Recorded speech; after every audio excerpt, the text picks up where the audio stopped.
Welcome to Story Time with the EC. We hope you enjoy.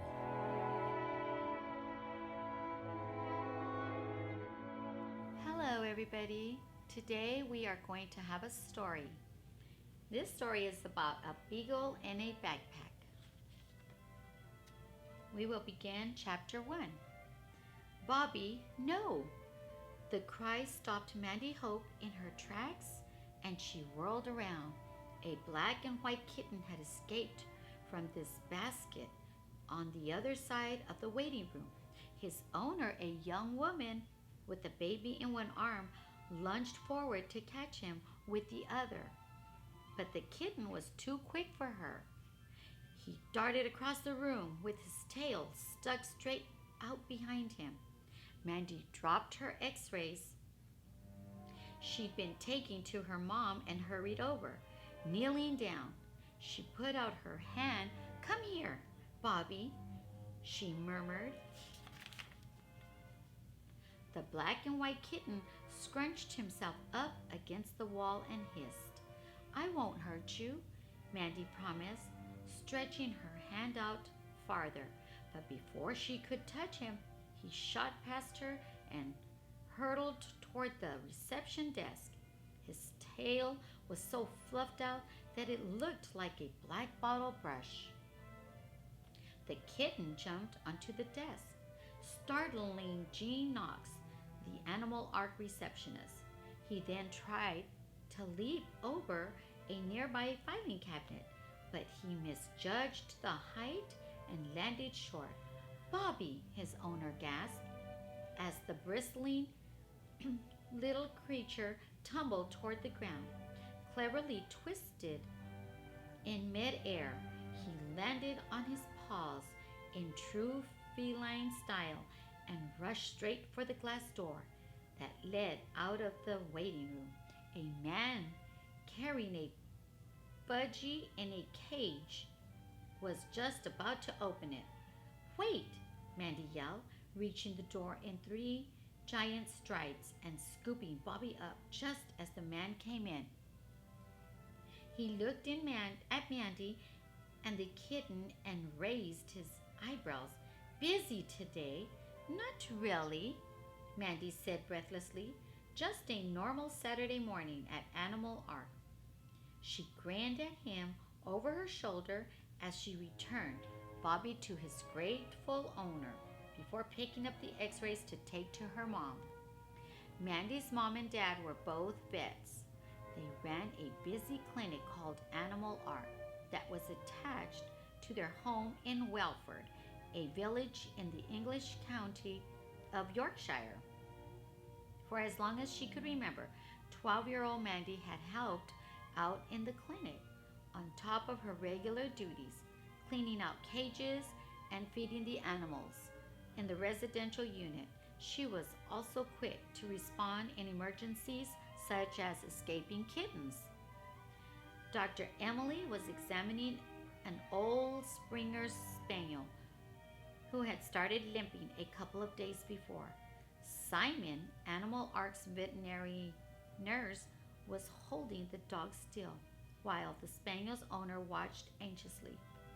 Dr. Emily glanced across at Mandy. "Everything all right in there?" "Fine," Mandy told her. "Just a kitten getting a bit spooked." "Well, it is nearly Halloween," joked Simon. Mandy laughed. "And he is a black kitten. He sure scared Jean when he landed on her desk." There was a knock at the door, followed by James's voice. "Are you in there, Mandy?" "Coming," Mandy called. "He sounds eager to find you," said Dr. Emily. She held one of the x-rays up to the light and studied it. "Probably because he has some sick practical joke to play on me." Mandy grinned. She opened the door cautiously, half expecting to come face to face with a ghoulish mask. There was no apparition waiting for her on the other side, just James grinning from ear to ear. He was holding his hands carefully behind his back, Hi, Mandy, he said, his eyes glinting behind his glasses.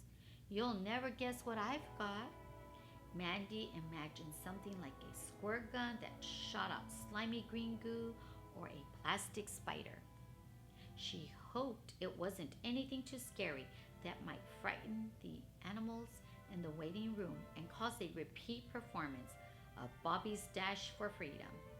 She glanced at the kitten and saw that he was still curled up safely inside his carrying case. His owner had put a stack of heavy magazines on the lid to stop him from pushing it open again. Is it a trick? She asked. Nope. But it is something really cool, James said. Or should I say something really jolly and merry? Jolly and merry? That sounds Christmassy, said Mandy. You're kind of early. It's only October. She spotted the corner of a box sticking out from behind James's back. Hang on. I know what jolly and merry means. With a flourish, James produced a huge silver box tied with orange ribbon. Jolly Jims for Mary's, he announced. They sent them as a Halloween present. During a trip to York, the two friends had gone on a tour of Mary's chocolate factory. While they were there, James had invented some candies that he named Jolly Jims. Not just Jolly Jims, he went on, taking off the lid to reveal a tempting assortment of treats. There's just about every type of chocolate here. Not just Jolly Jims. That's fantastic, Mandy exclaimed. It should last you at least. Let me see. She tapped her cheek with one finger as if she were doing a difficult math problem. At least 3 days of the midterm vacation, James grinned. Make that a day and a half, since you'll be sharing them. We are going to use them as brain food while we figure out our trick-or-treat plans for Friday night. Good idea, Mandy said enthusiastically. When do we start? How about now? James suggested. Mandy looked doubtfully at the patients who were waiting to see her mom and dad. I'm not sure, she began. A loud squawk interrupted her as a tall, balding man and a dark-haired little girl came into the waiting room. The man was almost hidden behind a large birdcage, but Mandy recognized him at once. Mr. Parker Smith was a very wealthy man who worked in satellite. As Mandy went off to say hello, she couldn't take her eyes off the magnificent bird sitting on a porch in the cage. It looked to be a little under 3 feet high, and it was the most beautiful color imaginable. A deep cobalt blue with wide sunshine yellow rings surrounding its eyes. Its curved black bill was huge and sharply pointed. What a bird, Mandy gasped. Yeah, that's a beautiful parrot, agreed James. It's a mackerel.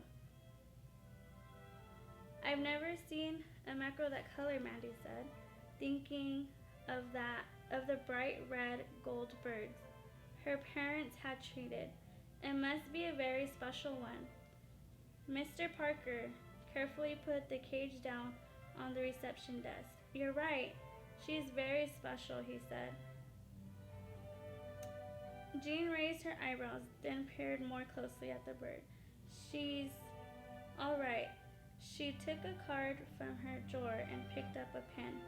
Name, Ronald Parker Smithy. No, I mean the bird's name. Jean corrected him with a smile. Oh, right, said Mr. Parker.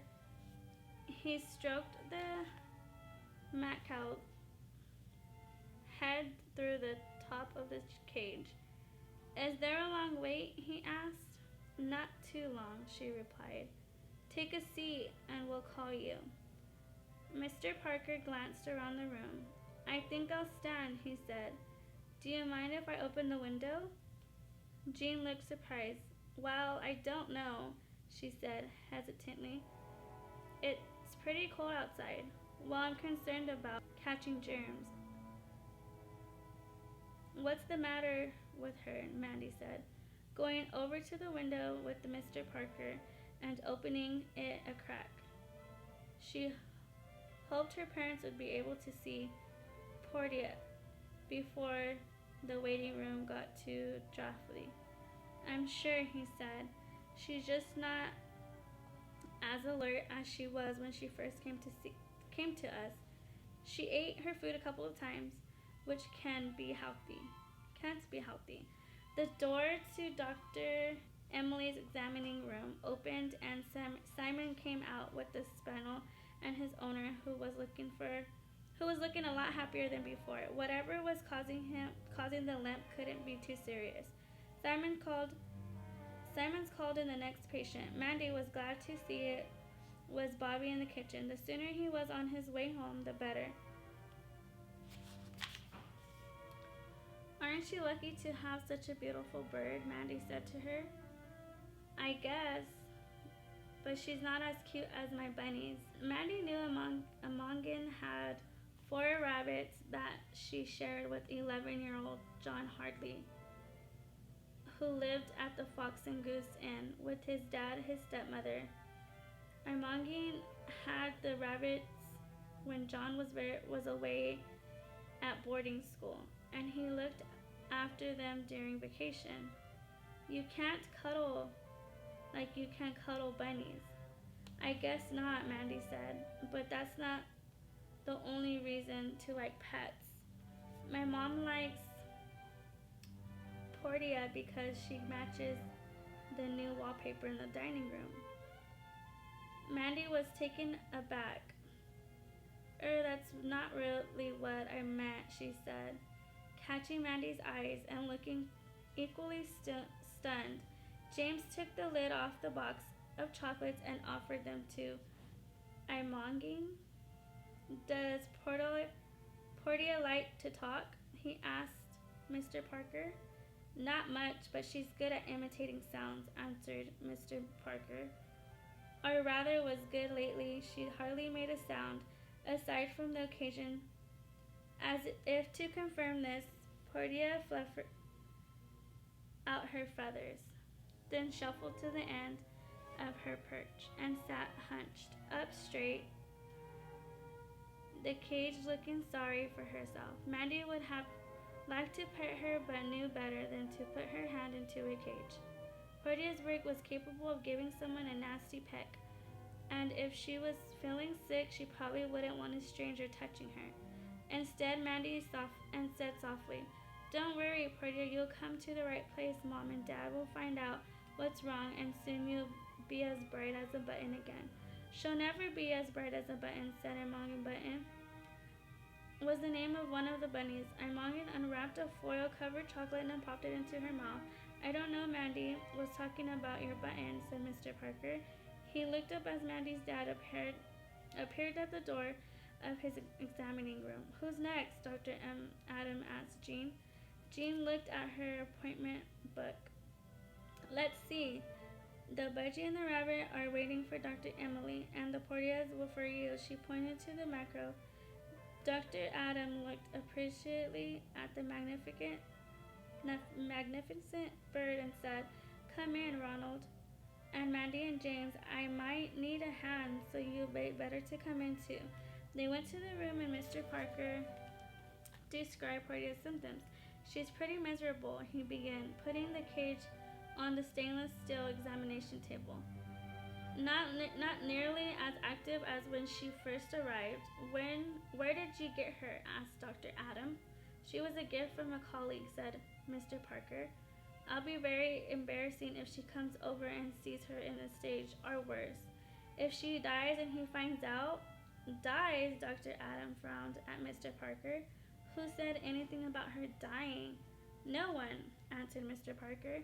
But being a toxic bird, she's bound to be susceptible to all sorts of things. You know, diseases that she wouldn't encounter in her natural habitat. Even the climate inside our house could upset her. That's why I've been trying to do everything by the book. He sighed and shook his head. It doesn't seem to have helped, though. I don't think you should blame yourself, said Dr. Adam. We don't know what's wrong with her yet. Portia was pecking heartily at some seeds in the feed tray attached to the side of the cage. Suddenly, she spit them up again, then settled back on her perch, looking thoroughly exhausted. Mandy's heart went out to her. Does she do that often? Said Dr. Adam. Several times since yesterday, Mr. Parker admitted. The regurgitated seeds had landed in the water, though. I'll get some fresh water, James offered as Mandy's dad opened the cage and removed the plastic container. Thanks, James, he said, handing it to him. Mandy, please get a towel so we can take Portia out. Mandy took a clean towel out of the cupboard and gave it to her dad. Portia craned her neck and tried to bite Dr. Adam, but he quickly wrapped the towel around her, tapping her wings close to her side, and eased her out of the cage. He tucked her securely under one arm and grasped her head between his thumb and fingers. There, he said, now I can have a good look at you. Portia stared straight ahead while Dr. Adam felt her knee, the ridge of her breastbone. After a while, she started wiggling her wings. So he put her on the table, hold her head. Please, Mandy and James, you hold her body. The knees protruding, he said after feeling it again, which means she lost weight. When did you notice her change, Ronald? A couple days ago, answered Mr. Parker. Dr. Adam sucked in his breath. That could mean she's pretty sick, he said quietly. Mandy's stomach flipped over. Her dad wouldn't say something like that unless an animal was in pretty bad shape.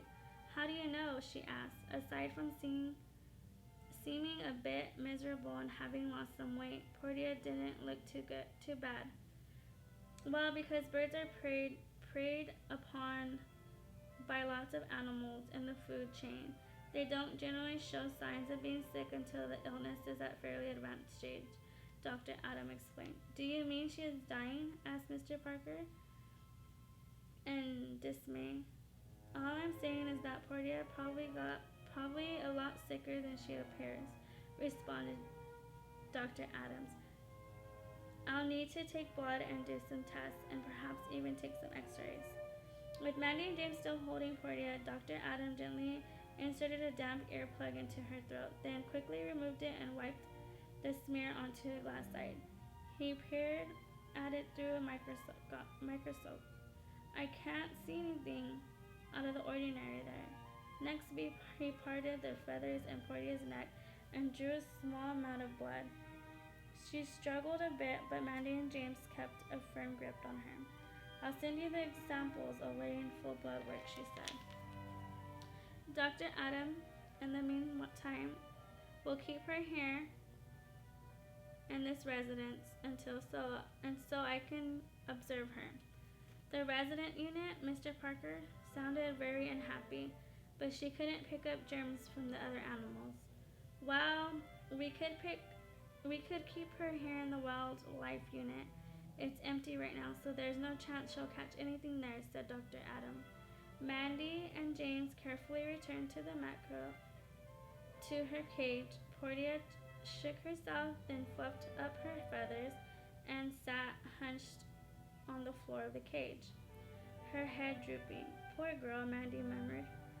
The phone rang. Portia blinked and put her head on one side. Dr. Adam picked up the receiver. Adam Hope. He began, then looked rather surprised, then ringing the continuum. What on earth? He said, while the puzzled voice on the other end of the line asked, Hello? Hello? Is anyone there? It's all right, Dad, smiled Mandy. It's only Portia playing a Halloween trick on you. She could see that Portia had opened her beak a tiny bit to imitate the ringing noise. It was a heartwarming sign. If Portia still had her sense of humor, surely her illness illness couldn't be that serious. Chapter 2. I think you should work for Mary's full time, James, said Mandy, licking chocolate off her fingers. Jolly James are delicious. They are pretty good, James agreed. He helped himself to another one and passed the box to Dr. Adam. After settling Portia in the wildlife unit, Mandy and James had joined Dr. Adam and Dr. Emily, Jean and Simon in the kitchen for a snack.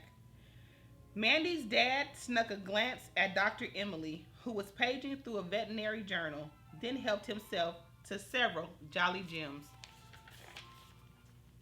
I saw that, Adam, said Dr. Emily, not lifting her eyes. One's enough. Women. Dr. Adam sighed, putting all but one of the pieces of candy back in the box before pressing it into Simon. They've got eyes on top of their head. Jean put a fresh pot of tea and a pitcher of juice in the table and picked up the newspaper. Oh my, she said. Look at this. She turned the paper so that everyone could see the main headline. 14-year-old girl missing, it read. Who is it? Mandy asked. It could be someone she knew, even someone who went to school in Walton with her and James. Jean scanned the article. Amber Hutton. She said, do you know her? Mandy shook her head. Jean began to read out loud. 14-year-old girl Amber Hutton had disappeared from her home in Walton. Police believe she may have ran away. Her anxious parents are baffled by her absence. She's quiet and somewhat shy, but as far as they know, she's not being bullied at school or having any troubles with her studies. Jean read out loud more of the article. Amber, far from being unhappy, had been thrilled recently after getting a part-time job at a local dog rescue center. She loved dogs and her heart was set on working with them when she finished school. Sounds like a girl after her own heart, Mandy, remarked Jean. Except, I don't think I'd ever run away, Mandy said. Maybe Amber hasn't ran away, suggested James. She could have been kidnapped. I hope you're wrong about that, said Dr. Emily. Her poor parents must be out of their minds with worry. Oh no, she said then, glancing out the window. We've lost track of time. Walter is arriving for his appointment soon. Walter Pickard, a retired butcher. He was bringing his 3 cats, Misty, Tom, and Flicker, for their annual checkup. Dr. Emily hurried out of the kitchen, pulling on her white coat. For the rest of the day, Animal Ark was busier than ever, so it wasn't until that evening Mandy and James got a chance to start planning their trick-or-treating. I brought a map of Wilford, said James, unfolding it in the Hope's living room floor. We could start up here, he suggested, pointing, and stop at the Beacon's house first. That was where Parker Smith's family lived. Mandy wasn't sure this was a good idea. They probably won't be in a good mood for tricks or treats if Portia's still ill. I think we better skip them this year. How about starting here then? James stabbed his forefinger at the other end of the village where Mandy's grandparents lived. Dr. Emily suddenly leaned forward to pick up the TV remote and raise the volume. Hang on a minute, you two, she said. They're talking about the missing girl. Our main story this evening concerns missing schoolgirl Amber Hutton, the announcer was saying as his voice became audible. Maybe they found her, Mandy said, her heart lifting. There has been no sign of Amber since she disappeared late Thursday afternoon. The announcer dashed Mandy's hope, but in an unexpected twist, it appears that she may not be alone. See, she has been kidnapped, concluded James. Shh, Mandy hissed. According to Linda Davis, the owner of Little Briar Dog Rescue Center, where Amber worked, continued the announcer, a 10-week-old beagle puppy named Frisbee is also missing, along with several packets of food and a blanket. She's run off with the puppy, Mandy gasped. Shh! It was James's turn to demand silence. The anchorman explained that litter of 4 beagle puppies had been abandoned at the shelter 1 week earlier. Amber had volunteered to take care of them and had bonded with them very quickly. Miss Davis said that Amber stopped by every morning on her way to school and then again in the afternoon to look after the dogs, reported the anchorman. Apparently, no one had any idea why Amber would have run off with Frisbee. Her parents were as confused as everyone else. In an interview, they said that Amber, who was last seen wearing a blue jacket and black jeans, hadn't even hinted that she'd like to keep the puppy. And why would she have run off with just one of the litter when she was so fond of all 4 pups? Asked Mrs. Hutton. Why indeed, agreed Dr. Emily, turning the volume back down as the anchorman went on to the next story. Well, 4 puppies would be a huge handful, James commented. It must be hard enough coping with one when you're on the run. Whatever the reason, it's a really selfish thing to do, Mandy muttered. She imagined the poor little beagle being taken suddenly from its siblings and carted around from one uncomfortable and unfamiliar place to another. How on earth does this girl think she's going to take care of a puppy all by herself? Dr. Adam was fiddling with a big flashlight. Aren't you being a bit harsh, honey? He put the batteries back in the flashlight and screwed on the end. You're a good 2 years younger than Amber, and I trust you to take care of a puppy any day. Mandy appreciated her dad's confidence in her. All the same, it would have been impossible to grow up at Animal Ark and not know how to look after an animal. Yes, but I've had tons of experience, she reminded her dad. And Amber's been working at a dog shelter. She wouldn't have gotten the job if she wasn't up to it, said Dr. Emily. She curled her legs up beneath her on the sofa and picked up her book. It sounds to me as if she's doing her best to take care of Frisbee. Otherwise, she wouldn't have bothered with the blanket and the food, would she? I hope you're right, was all Mandy could say. As far as she was concerned, a 10-week-old puppy needed a lot more than food and a blanket. A stable and loving home for starters, she thought. And how will he get that with someone who's running away? And that's all we're reading for today. Come back for chapter 3. This has been EC Storytime. Join us next time as we continue with chapter 3.